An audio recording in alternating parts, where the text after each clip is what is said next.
What do you think the stock's issue has been the last couple of months? Look, I think there's been a big focus on the IPO lockup being released. It was released yesterday at 4 o'clock, so you have a tremendous amount of shares that might be available for sale. You have many investors that have incredible profits. Anytime you have a stock that's up 4x, at one point it was up over 10x when it traded over 230 back in July. The stock is off its high. You're going to have a certain amount of dislocation in the stock today as you have perhaps a turnover in the investor base. But how I look at it is markets are efficient. You look at the performance of this company. This is a company that last year they did 88 million in revenues in 18, and yesterday they reported a quarter on an annualized basis that was 368 million annualized for the quarter. You know, also you look at margins. They had almost 36% gross profit margins.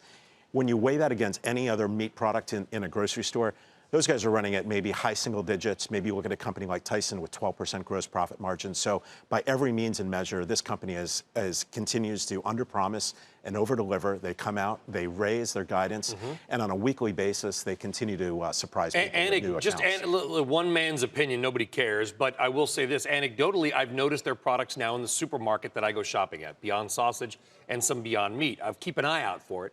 It wasn't there before. It is there now. Is that a good sign? Do you feel like distribution has expanded, or is it a bad sign because now it's available, which means maybe it's not as hot as it was? This is not going to be a winner-take-all market. There's going to be more competitors coming on. That's another theme that investors are looking at. Who's going to be the other competition coming on? But right now, they're in now over 50 countries. They've expanded to 50 countries.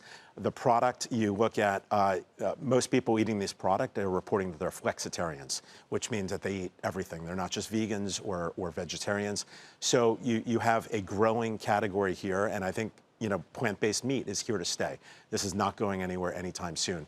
You've got healthiness and sustainability as the big trends driving the growth in this category. I mean, you hear these analyst estimates, Greg, about the size of the fake meat it's market. Massive. I mean, are they overstating it? No, I don't think so. Look at how do they meat. know? How does anyone know how big the ultimate market is? Look at the plant-based dairy category. It's grown to 13% of sales of dairy, of traditional dairy in the grocery store.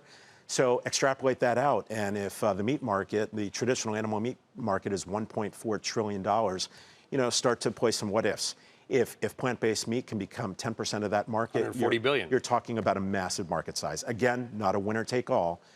This could be Coke and Pepsi, and you're going to have other competition. And you're coming staying on in the market. stock. You're holding on. You're an investor. You're in. You're still in Beyond Meat. This might be a little perverse. I'm actually hoping the stock pulls back today. I'd love to see it in the 80s. I think the fundamentals remain intact. Because you'll buy? Because you'll add? I would be a buyer in the 80s for myself personally, yes. I think the long-term outlook for this company is incredible. All right, next time we have you on, we're going to talk about Beyond Shrimp, apparently. Beyond Shrimp, I love fake shrimp. New Wave Shrimp is, New Wave Foods is a new company I invested in with Tyson Foods. That's going to be introduced in Q1.